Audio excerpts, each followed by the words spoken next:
নমস্কার, আশা করি সকলে খুব ভালো আছেন। আজকে আমি পাঠ করে শোনাবো লেখক সুনীল গঙ্গোপাধ্যায়ের লেখা ছোট গল্প আজব লড়াই। হঠাৎ ঘুম থেকে জেগে উঠে রণজয় দেখল তার হাত দুটো যেন কি দিয়ে বাঁধা, অথচ দড়ি শিকল টিকল কিছুই নেই।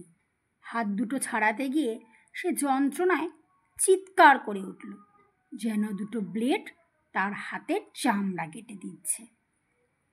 তার পা দুটোরও সেই অবস্থা, সে পা ফাঁক করতে পারছে না, কিন্তু কি দিয়ে যে পা বাঁধা তাও বোঝা যাচ্ছে না।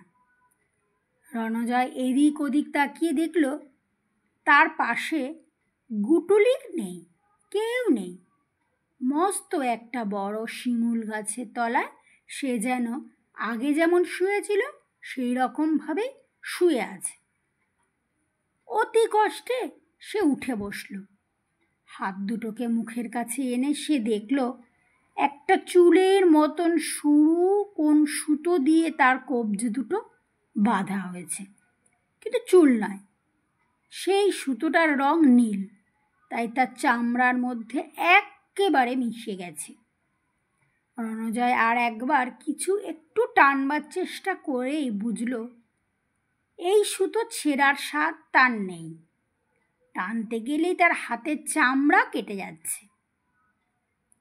রণজয় যেই বুঝতে পারল যে সে বন্দি হয়েছে, অমনি তার সারা গায়ে ঘাম এসে গেল। সাধারণ কোনো মানুষ তাকে বন্দি করতে পারে না।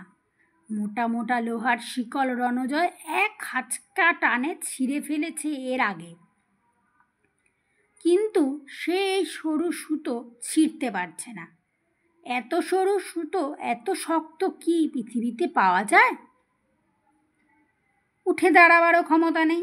রণজয় চিৎকার করে রাখল, গুটুলি, গুটুলি! কেউ সাড়া দিল না। গুটুলি রণজয়ের প্রিয় বন্ধু, সে কখনো রণজয়কে ছেড়ে অন্য কোথাও চলে যাবে না। নিশ্চয়ই তাকে কেউ বন্দি করে নিয়ে গেছে। রণজয়ের দারুণ খিদা পেয়ে গেছে।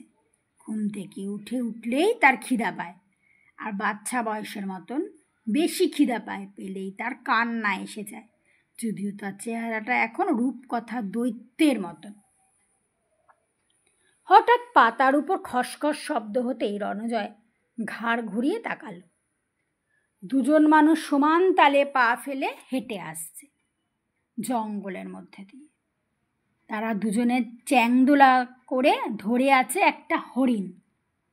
হরিণটা বেঁচে আছে, ছটফট করছে। ওরকম একটা জ্যান্ত হরিণকে ধরে রাখা সহজ নয়, কিন্তু লোক দুটো যেন হরিণটার ছটফটানি গ্রাহ্যই করছে না। লোক দুটোর গায়ের রং নীল। রণজয়ের সব রোম খাড়া হয়ে গেল।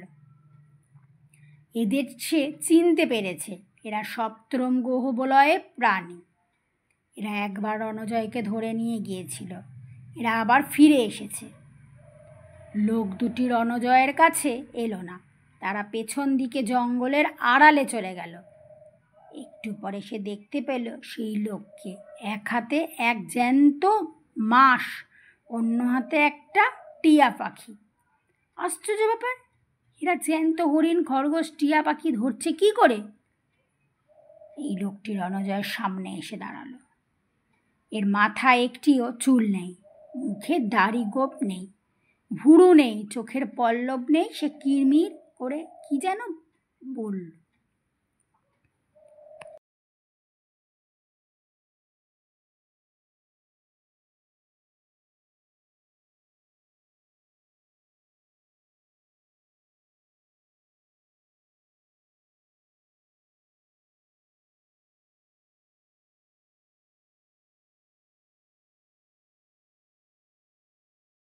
রণজয় ওদের গোহে একবার ঘুরে এলেও ওদের ভাষা বোঝে না। ওদের দু একজনের কাছে একটা যন্ত্র থাকে, সেটা হাতে নিলে মনে মনে কথা বললেও বোঝা যায়।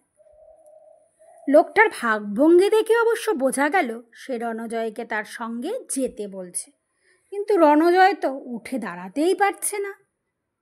লোকটি দুবার ধমক দেওয়ার পর রণজয়ের আরও কাছে এসে তার কোলের উপর একটা পা দিয়ে দাঁড়ালো। লোকটির পায়ের জুতো দেখলে মনে হয় স্টিলের তৈরি, কিন্তু রবারের মতন নরম। হাত খোলা থাকলে রণজয় একটি থাপ্পড় দিয়ে লোকটাকে দূরে পাঠিয়ে। রণজয় মাটিতে গড়াতে লাগলো। রণজয়ের গা মাঝে মাঝে পা দেয়। পাথর আর গাছের ডালপালায় তার সারা গা খুঁজে গেল, কিন্তু তার বাধা দেওয়ার কোনো উপায় নেই। রণজয় আবার ব্যথা পায়ে চেঁচিয়ে যেখানে বেশ ঘন, সেখানেই তার গ্রাহ্য না করে সেই সুতোটি ধরে হিড় হিড় করে টেনে যান। এই রকেটটা রণজয় চেনে। ঠিক এই রকমই রকেট করে নীল মানুষরা একবার তাকে নিয়ে গিয়েছিল মহাশূন্যে। আবার তাকে সেখানে যেতে হবে। তাহলে আর কি কোনোদিনও ফেরা যাবে? লোকটি সামনে এসে দাঁড়াতেই গোল রকেটের একটা গোল দরজা খুলে গেল। রণজয়ের মনে পড়ল ওরা যে গ্রহে থাকে সেখানে সব কিছুই গোল গোল। দরজাটা খুলতেই লোকটা টিয়া পাখি আর খরগোশটাকে ছুঁড়ে ফেলে দিল তার ভেতরে। তারপর রণজয়ের দিকে তাকালো। রণজয়ের হাতের চামড়া কেটে রক্ত পড়ছে। সে বুঝতে পারল বাধা দিয়ে কোনো লাভ নেই, তাতে শুধু তার কষ্টই বাড়বে। সে নিজেই ঢুকে পড়ল রকেটটার মধ্যে। ভেতরটা যেন একটা চিড়িয়াখানা। সেখানে একটা করে গরু, ঘোড়া, মোষ, হরিণ, নানান রকমের পাখি, একটা চিতাবাঘ, কয়েকটা সাপ, ব্যাঙ, ছাগল, প্রজাপতি, ফড়িং, এইসব জন্তু জানোয়াররা পোকা কামড়ে ভর্তি। একটা পাতলা ধোঁয়ায় ভরে আছে ভিতরটা, তাতে মিষ্টি মিষ্টি গন্ধ।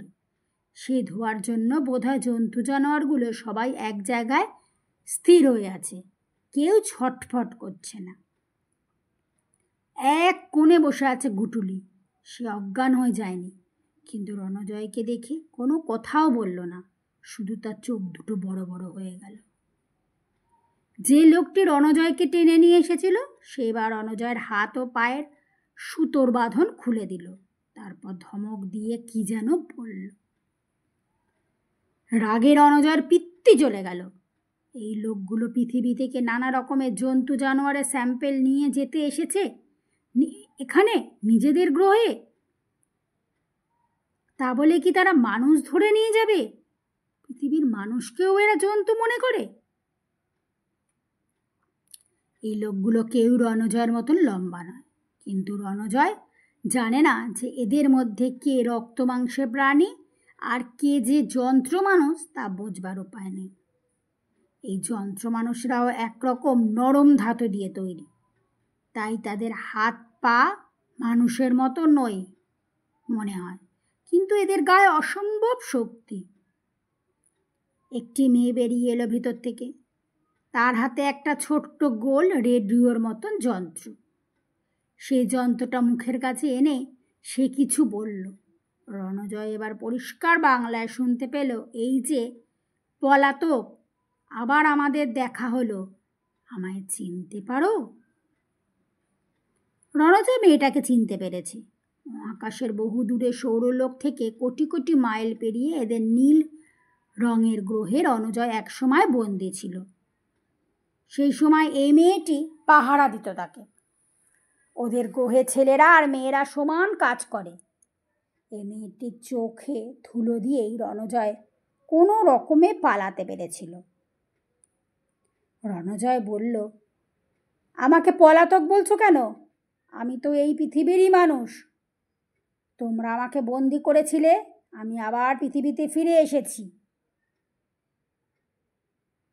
মেয়েটি হেসে বলল, তুমি আর পৃথিবীর মানুষ নও। নিজের চেহারা কি তুমি দেখতে পাও না? তোমার গায়ের রং নীল, তুমি কত লম্বা, পৃথিবীর মানুষের সঙ্গে তোমার কোনো মিল নেই। আর তুমি আমাদেরই একজন হয়ে গেছো। তুমি আমাদের সঙ্গে চলো, আমাদের গ্রহে থাকবে, সেখানে তোমাকে কত আদর যত্ন করব। রণজয় বলল, আমার চেহারাটা বদলে গেলেও আমার মনটা রয়ে গেছে মানুষের মতনই। আমি এই পৃথিবীকেই ভালোবাসি, আমার দেশকে ভালোবাসি। এই গাছপালা, আলো, হাওয়া, জল সব আমার প্রিয়। তোমাদের ওখানে একটা গাছও নেই, জল নেই, আমার ভালো লাগে না। মেয়েটি বলল, কিন্তু তোমাদের এই পৃথিবীতে খাবার পাওয়া যায় না, এখনো কত মানুষ খেতে পায় না। এখানে একদিকে বিশ্রী গরম আর একদিকে বিশ্রী ঠান্ডা। এই পৃথিবীটা মোটেই ভালো গ্রহ নয়। আমাদের ওখানে তুমি যখন যা খুশি চাও খেতে পারবে, যে কোনো আরাম চাও পাবে। তুমি আমাদের ওখানে গিয়ে আর কিছুদিন থাকলে আর কখনো এই বিচ্ছিরি পচা পৃথিবীতে ফিরতে চাইবে না। রণজয় বলল, ভালো হোক খারাপ হোক, এই পৃথিবীতে আমি জন্মেছি, এই পৃথিবী আমার প্রিয়। আমাকে কেন জোর করে নিয়ে যেতে চাইছো? আমি এই পৃথিবী ছেড়ে যেতে চাই না। মেয়েটি এবার জোরে হেসে উঠলে বলল, এবার তুমি ফিরে আসতে পারবে না। নীল মানুষ, এবার তোমার মনটা আমরা বদলে দেব। পৃথিবীর কথা তোমার আর মনেই পড়বে না। একটা গো গো শব্দ শুনে রণজয় বুঝতে পারল এবার রকেটটা ছাড়বার উদ্যোগ করছে। আর বেশি সময় নেই। একবার পৃথিবীর মাটি ছেড়ে উঠতে শুরু করলেই এমন প্রচণ্ড গতিতে এসে যাবে যে প্রায় চোখের নিমিষে উড়ে যাবে মহাশূন্যে।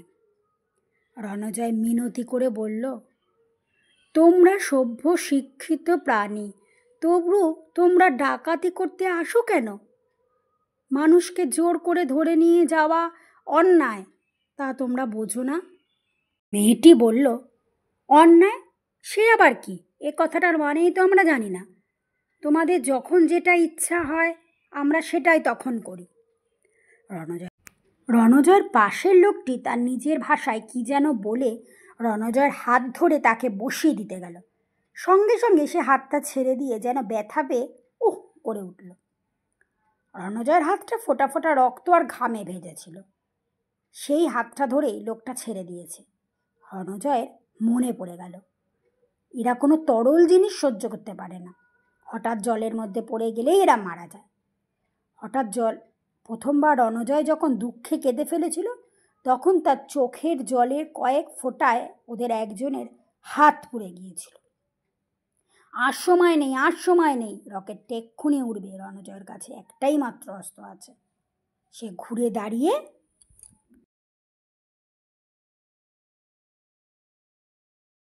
পাশের লোকটির গালে থু করে খানিকটা থুতু ছিটিয়ে দিল। লোকটার বিকট একটা আর্তনাদ। সেই লোক দুটি রণজয়কে ধরবার জন্য এগিয়ে আসতে রণজয় এক লাফে চলে গেল। তুই যেন তার গায়ে মুখ বুলেটের মতো জোরে জোরে দুবার থুথু করল।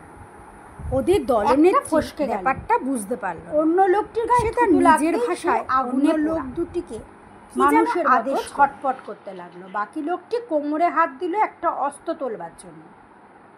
রণজয় মুখখানা ঝুঁকিয়ে ঠিক তার মুখের উপর একদলা থুতু ছুঁড়ে দিল। সেই লোকটি আকাশ ফাটানো চিৎকার করে অজ্ঞান হয়ে গেল। ওদের দলনেত্রী এবার কঠোর গলায় বলল, যথেষ্ট হয়েছে।